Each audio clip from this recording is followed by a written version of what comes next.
Okay, let's call the meeting to order at 4:04 p.m. Any public comments? Anybody on? Nope. So, minutes. I'd like to request approval of the minutes. Any corrections? I I move that, I'm sorry. Go ahead, Pat, excuse me. No, I was just going to say I second the motion to approve the minutes. Okay.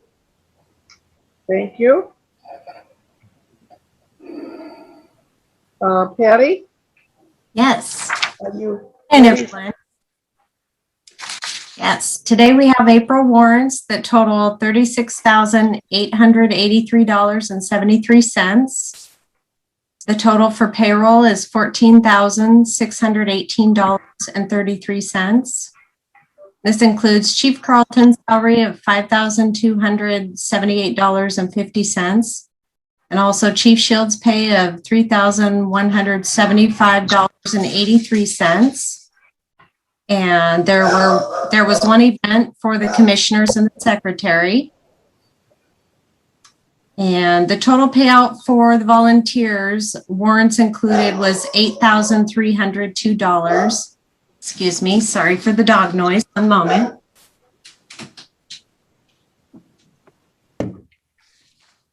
Watching the neighbors outside.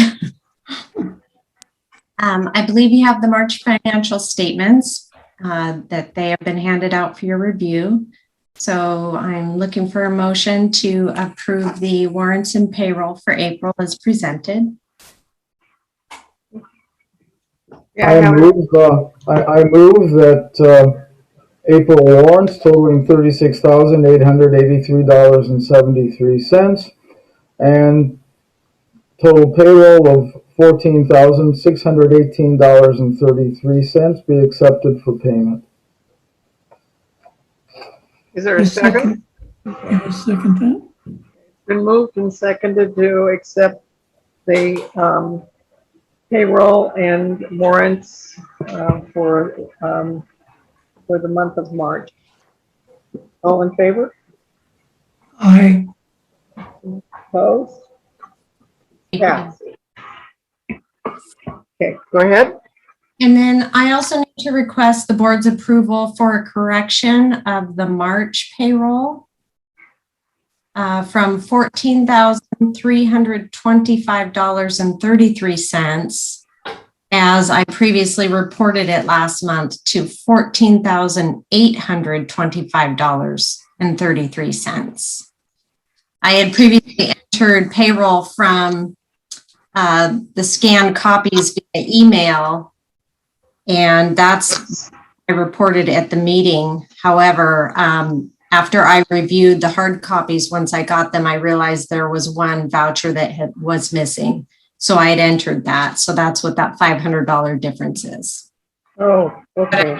It to be moved and approved by the board so it can be officially noted in the minutes as a correction. Okay. So could I have a motion to that to add the $500 to the previous warrants? I make a motion we accept that, the extra $500 as presented. I second that motion. Okay, that's passed. Thank you. And then lastly, I do have a update on the budget. As of March 31st, 2021, we currently have 81.12% left in the budget, and that is compared to 76.85% the same time last year. Okay, any questions about this? Chief, are you not spending any money this year? Oh no, we'll be spending money. It's just not catching up yet. Okay. So. Okay. So, Patty, do you have anything else? No, that concludes everything I have. Thank you. Okay, thank you very much, Patty, for all you do. That's a lot of work. Correspondence, Chief? So we've had a lot of emails with giving us thanks and providing merits to all of those that are volunteering to do the vaccination clinics on the weekends. We've gotten a lot of sweets and sugar items as well in the correspondence by people handing those to us. And I'm not putting on any weight though, so those are positive things at this point. And that's pretty much it. But a lot of emails thanking us for providing the vaccinations and taking care of this community to the best of our ability with the cooperation that we have with the clinic. Hey. Any comments? No, I see that the chief is doing a fine job, and maybe Canada can take a lesson from it. Indeed. Indeed. I guess I got an interesting phone call today, and it's somebody that has a home here. They've sent emails to the Premier, Justin Trudeau, the Consulate General, the Provincial Health Authority, in regards to the Americans that are in the Lower Mainland. That we probably have, I believe, over 100,000 in the Lower Mainland. He states, this comes from this individual, but probably 1 million Americans live in the Canadian country, in Canada, and how we could possibly try to get those American citizens, regardless of their location in Canada, vaccinated. And he considers Point Roberts a prime location. Obviously not for the 1 million. You can't do that. That'd be a big boom for our economy, but we wouldn't be able to do that with obviously even with federal help, we wouldn't be able to do that many people here. But he was on course, to say that we're well situated to try to benefit some of those people that live in the Lower Mainland as dual citizens or U.S. citizens on permanent residency or green cards in Canada. So I'm not sure if I'll be able to do anything with it, but he wrote a very nice letter to the Premier and Consulate General and stuff, and he just asked me to look into it. So I told him I'd reach out to our Congresswoman and move forward with that.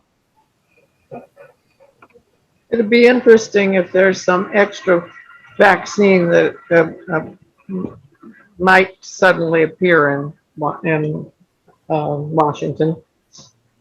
Yeah, it's interesting with what we've been dealing with, and now the pause in J&J that we have. But as far as I know, I haven't got the text yet. Yep, I haven't got the text yet that we have Moderna vaccine in our freezer. So I'm still not calling people until it's in our freezer. And if I do call people, I have around 43 people on the list for this weekend if we do get the Moderna vaccine in. We still have 10 doses of J&J. I do have 4 people right now that will only take J&J. And once J&J is unpaused from the view it's getting, right now it's, all the news channels have, reported 6 people, all women within a certain age. One has died, another one in the ICU, as far as I know, as of this meeting, out of, I think, close to 7 million people or more that have gotten the J&J shot worldwide. So, the numbers that I heard this morning was like a 0.000008% or something like that. I may have added or missed a zero in there, so please don't take that as fact. Check that number, but it's interesting that they're pausing the J&J because of 6 people when we have thousands of people that die from FDA approved medications on a regular basis, on a yearly basis, and they are approved by the FDA. So it's throwing me for a loop at this point, and hopefully they'll come to a plausible solution, and hopefully the vaccine will be able to get back online. Good. Any comments? Well, only that this pause has already shaken the confidence of some people out there in terms of getting inoculated. Confidence wasn't exactly sky high, but it was improving. So it's rather distressing to see this pause and the impact it might have on the reluctance of some people to get vaccinated at all. I certainly hope it gets resolved quickly. I agree. Chief, do you have any numbers of people who really refused here in Point Roberts? I'd have to say for the people that have refused that were on the list, and I've called and then they go, I don't want to be vaccinated. Less than 10. I think 3 come to mind without looking at the list. But actually refusing to get a vaccine, whatever the one we're offering, less than 10, probably less than 5. That's pretty good, actually. Yeah, I'm happy with that. We brought in Johnson & Johnson because we had a group of people that wanted that. They liked the 1 dose access to that, and we had 190 people that participated in last weekend's vaccination event, and they all got the J&J. So as far as I know, everybody's doing fine. I haven't received any phone calls regarding any adverse effects. So we'll see in the coming weeks. Hopefully everybody is still doing well. I had one phone call from a person who has become very anxious since all of this information came out on J&J. And no real symptoms, just a lot of vague things and not sleeping well. And I tried to encourage them to do some different things and get their mind off of it. But that's all I've heard. Right. Chief, could you repeat those 2 figures you mentioned? You have how many people waiting for the Moderna and how many Johnson & Johnson shots left? Sure. We have 10 Johnson & Johnson in our refrigerator at this point that can't be administered because it's on pause. And then we have, as of this meeting, we have 43 people on the Moderna list for this coming up weekend. Okay. And we're supposed to get 100 vaccines delivered to us, but they are still not in my freezer over at the clinic. And I'm not going to confirm with people until they're in our freezer. Because last week we were supposed to also get the same dosing for Moderna, and that was taken from us at the last minute. So I had to call quite a few people and cancel the Moderna vaccine for them. And can I ask you how many people you've got left on the list, whether or not you got very many calls from people 16 and above? They're the same for me. Yeah, less than 100 people on the list at this point that have come across since I opened up the SurveyMonkey and with additional emails. But the current list I'm working off right now, I think probably has maybe 82 people on the list if I count everyone. And I think some of those have gone to other places, and I just need to hear that from them. Some are traveling right now, so they're probably going to be getting the shot. So right now we have 43 that would be confirmed for Moderna this weekend. And I think I still have probably 20 left to call. How about those aged down to 16?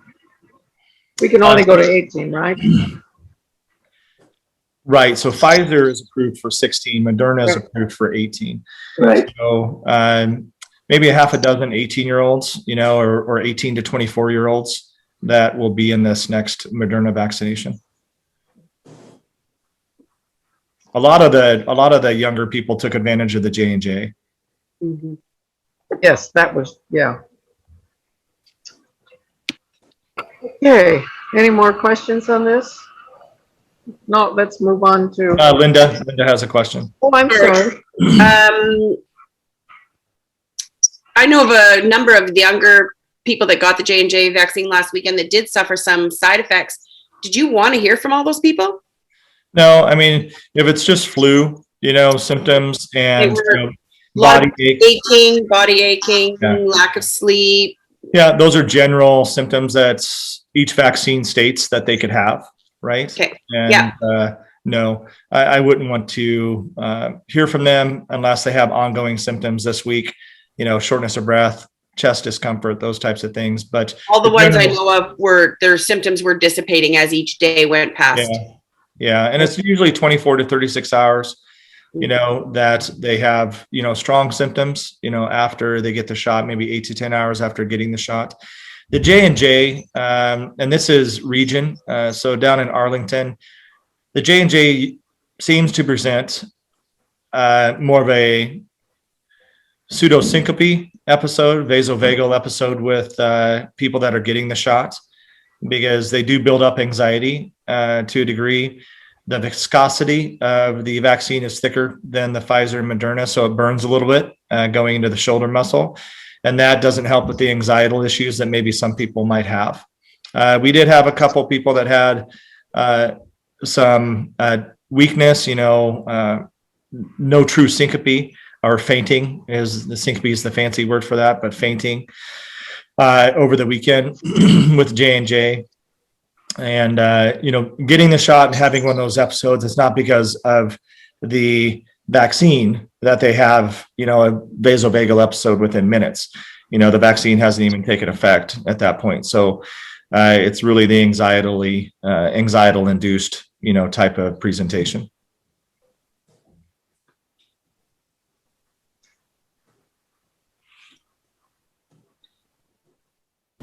Anything else?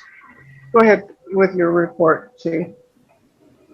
Okay, I'm going to try to bring it up.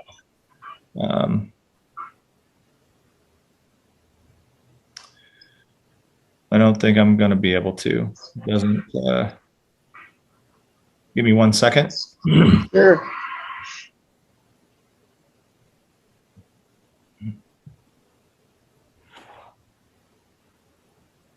Can everybody see this? Yes. Yeah. So this is my chief report for April 2021 for March of 2021. Obviously, the vaccine distribution is continuing. As of to date, we have 672 people that have been vaccinated, and 211 of those are one shot. We'll be vaccinating those 211 with their second shot on April 25th. So they'll be fully vaccinated by that time. So it looks like, depending on what type of turnout we have for Moderna over the coming weeks, we could have, if we do all 100, then obviously we'll have 772. If we add in, if J&J gets released and we add that in, then it'd be 782 people that would be fully vaccinated. So, or partially vaccinated with one dose. I really don't have anything to report on the apparatus.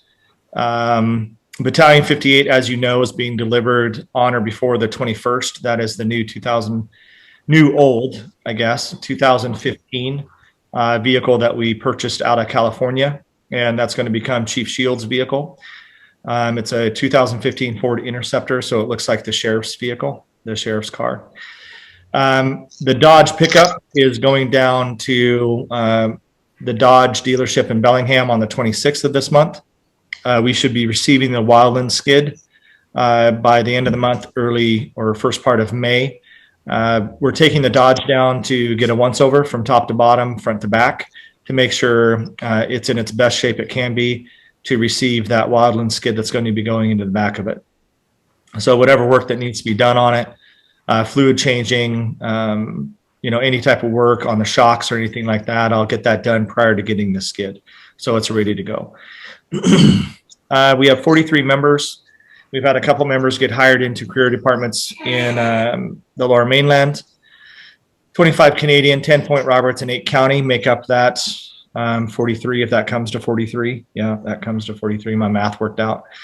We still have 5 paramedics on staff, 8 EMTs, of which 5 are advanced, 3 ambassadors, and 33 firefighters. In the month of March, we had 2,904 hours put in by our volunteers to serve this community. If everybody was being paid, volunteer payroll for the month of March would have been $14,630. I worked 181 hours, Chief Shields 129 hours, with a total of 310 hours between the chiefs. We had 19 calls in the month of March. 13 were medical. We had 3 transports by our ambulance to St. Joseph's Hospital in Bellingham. We had 1 airlift Northwest. We had 7 no transports. We transported to a county medic once, and then North Whatcom BLS unit once.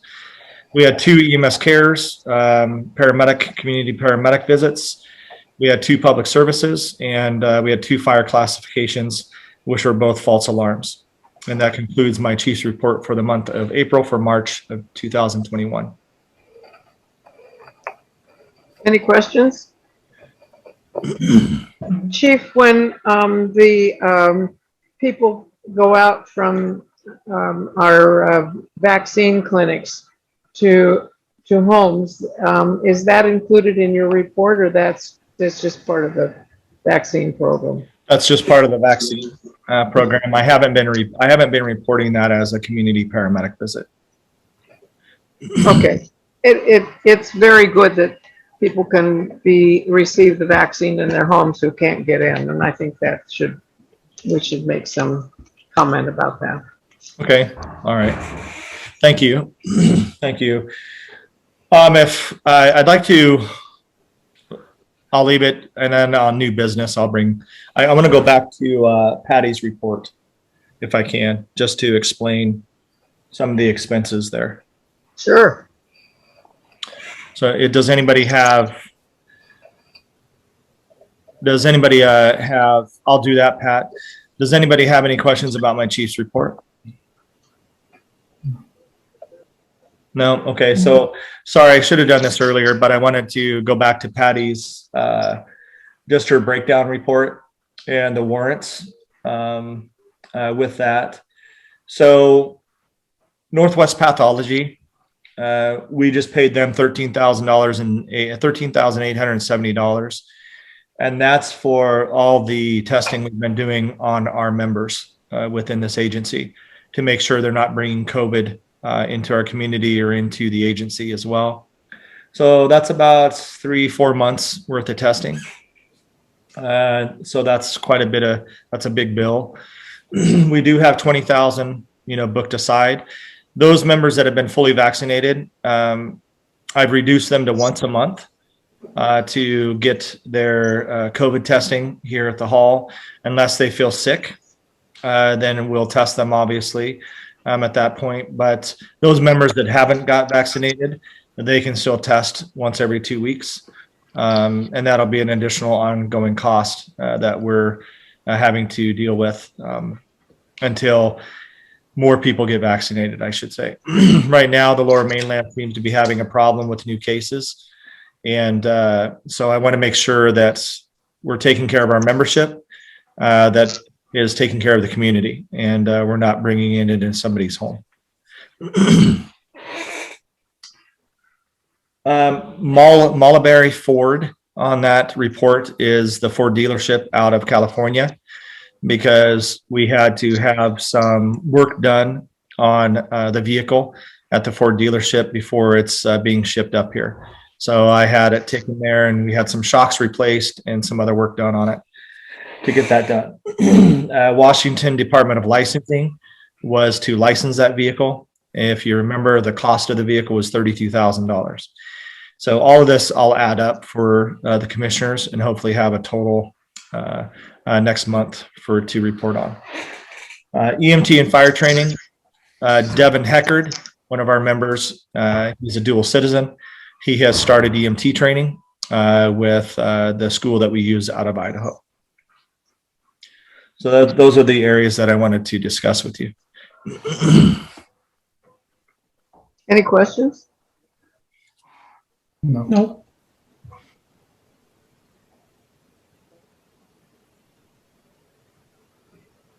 Okay.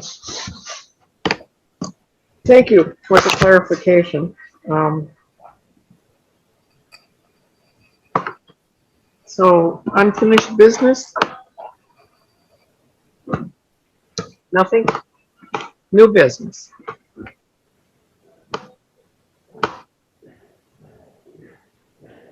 Okay. I do want to ask one question, Chief. When the volunteers from Canada come here, they are they part of the vaccination program? Do you mean have they been offered vaccines? Right. Yes.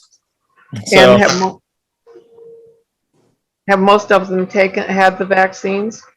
you know what? I don't have a strong number for you. I don't have the exact number. I would have to say there's a good amount that have taken the vaccination here. I do have members that haven't, that have not chosen to have it given to them. Devin Hecker is going to get his first shot this coming up weekend of the Moderna vaccine, so he'll be on this list. But I continue offering it at practices, saying if anybody has changed their mind. But I'll find out how many members I have who have received it, and remind me please to produce that for you. Okay. My concern is that Canada is now having an outbreak. If they're not being vaccinated, and that means they're being monitored, but they're not being vaccinated, that puts them at risk living in Canada where there's an outbreak. You know, I just feel like they should be more interested in protecting themselves. But I agree. Right now, it's voluntary. It's not mandatory. We have firefighters that I work with at District 7 and in the county that haven't gotten vaccinated.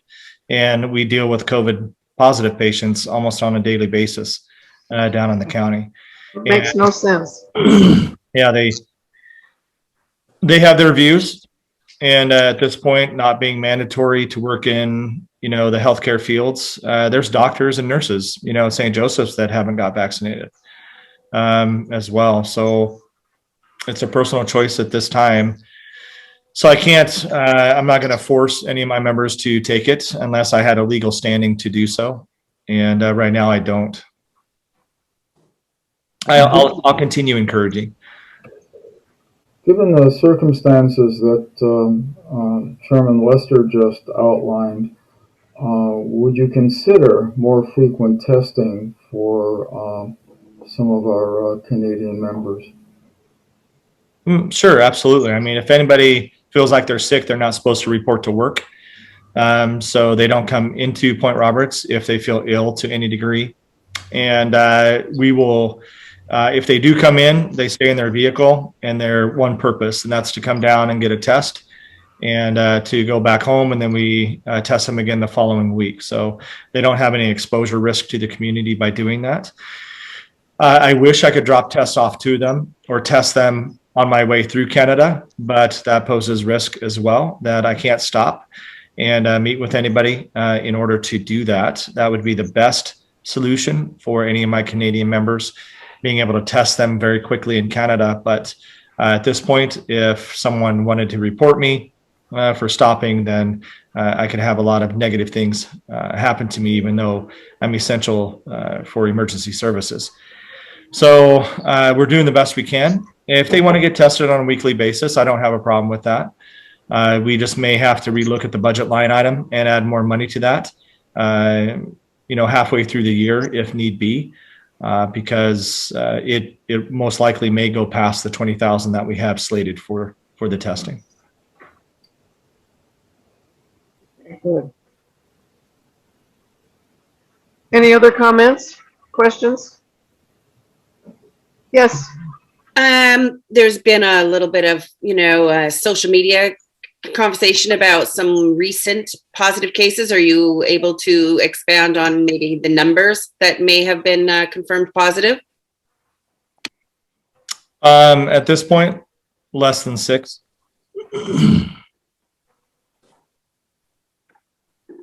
They'll be getting retested again this weekend, right? Yeah. And we've had contact tracing within their groups and through the first testing. And it's been about 7 to 14 days since they've had contact with positive individuals, and none of them have come back positive at this point.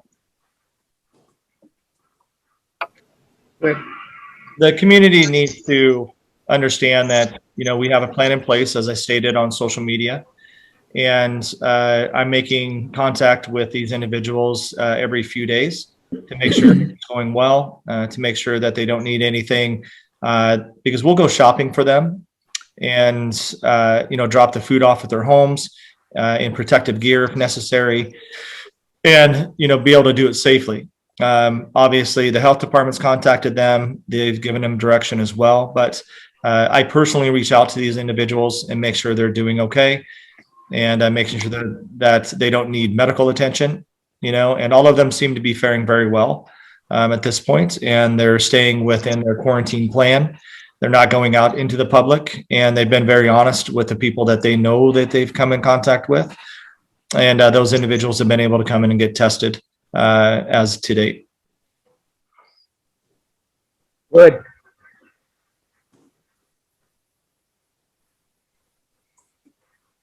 Anything else? Your last chance. I want to thank everybody. I like talking, so Go right ahead. We'll listen. I really want to thank everybody here. So obviously my commissioners for supporting the efforts of this agency in the outreach that we've been doing with the community within the vaccines. Obviously, Commissioner Lester, she's the chairman of my board, but she also works for the clinic and is part of that cooperation with the clinic in these vaccine events. So, Linda, thank you so much for doing a great job on all the meeting minutes and participating in the agency and helping get out the correct information to the public when we do, because I don't participate in the social media back and forth. I try to calm fears, because there's no reason to be scared or to have concern about, positive cases here in Point Roberts. We're handling it very well. Those people that are now positive, we don't know where it originated from either, but, people in the public need to come back to being vigilant, even when they're around their friends, especially if they haven't been vaccinated. They may feel comfortable being around people that haven't been vaccinated. But if large groups are getting together, then there's a positive risk there, especially if people are working in the lower mainland at this time and they're going back and forth and they still haven't been vaccinated, and then they decide to be around people without masks. Just because they feel okay doesn't mean that they're not an asymptomatic carrier of the virus or one of the variants. So I would ask that people just come back to being vigilant, protecting themselves the best they can, not judging other people. And we still have some anti-maskers here that don't wear masks, and don't judge, don't try to confront those individuals. Just keep your distance and take care of yourself. Some people are going to do what they want to do, and just try to be nice and wave, smile at people, help people when they need it. And we'll continue doing the best we can through the fire district, obviously, through the cooperations we have with the clinic and other community groups to extend every helping hand that we can. So please don't be concerned. We'll take care of any positive cases that come up, and we'll do our best to continue protecting the community to the best of our ability. Well, likewise, the thanks go back to you and your team and everyone involved in the vaccination clinic. It's just the most impressive, slick, beautiful thing. I'm just so impressed. Thank you. And Patty, thank you for crunching the numbers, even though you're $500 off last month. I appreciate that. If I were only perfect, Chief. I strive to do better. So Yeah. there's no shame in fessing up, right? So Right. for auditing purposes, it is my pleasure. Something I think most of you are aware about, especially Commissioner Lester, we had a tent event. We had a high wind and it flipped over one of the tents this last weekend, which destroyed one of our 10 by 20s, but it also landed on one of our members' vehicles. And I had him, it cracked his windshield, caused some scratches to his paint, dented his roof. And so he took it down to a collision repair center. and we've turned that into our insurance company for a claim. Right now, the estimated repairs on his vehicles are around $7,000. I was hoping that it was going to be less than that, but there's some paint work that needs to be done, windshields, realignments, and things like that that need to take place. So I felt very bad that that happened, but it's one of our members. It's a vehicle member vehicle on property. It's a district-owned tent. He's working the event, and so it's the district's responsibility to help that volunteer out. And that would be with any volunteer that this would happen to, because obviously the district's issues and equipment were at fault for that. But it's supposed to be 65 degrees this Saturday. And so if that's the case, and we have a vaccine event this weekend, just to let you know, most likely will start at 1 o'clock for their first doses.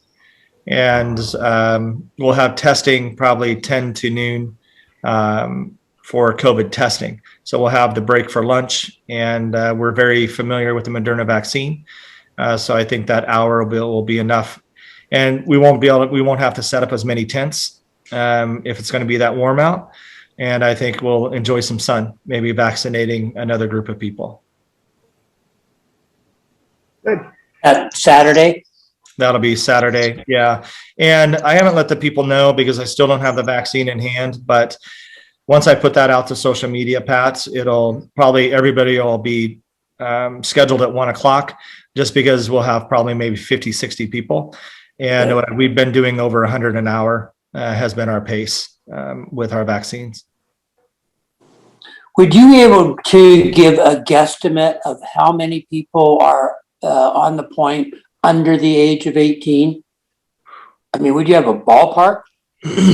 No, I don't. Between the 18 to 24 age range, maybe 100, that I've come in contact with, with couples and things like that, 50 to 100 between the ages of 18 and 24. That's that's very rough estimate. There's 17 kids at the primary school. It'd be sort of interesting if we knew that figure, we'd have some sort of idea of what percentage of the population has or will be vaccinated. I think on my list, between the ages of 18 and 24, I think I had maybe 20 people on my list. So I'm sure there's others out there that haven't come forward to get vaccinated. Okay. Doing well. Thank you. On that last note that you said, my coworker is one of the young people, and she absolutely was not of the mindset that she was eligible. So she hadn't filled it out until I said, get filled out. And then you obviously contacted her. So she's scheduled, but maybe another outreach specifically to that age group to let them know that they could be eligible. They just need to fill out your Survey Monkey. Sure. Or just email me at thechief@wcft5.com. Yeah, if we all connect with those people, but I don't know all the 18 to 24s. Yep, I'll send that out. Yeah, because I'm gonna try to get as many people for this Saturday for the Moderna doses that we have. So I'll be sending out a public outreach message probably later this evening to say, we have 50 Moderna doses left, because right now we have basically 43 that have confirmed pretty much. So we'll have to see what type of response we get with that. And I'll put the age range in there. That's good.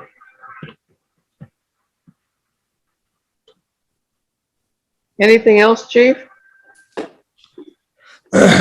I just got notified by Quinnen that the vaccines are in the freezer. All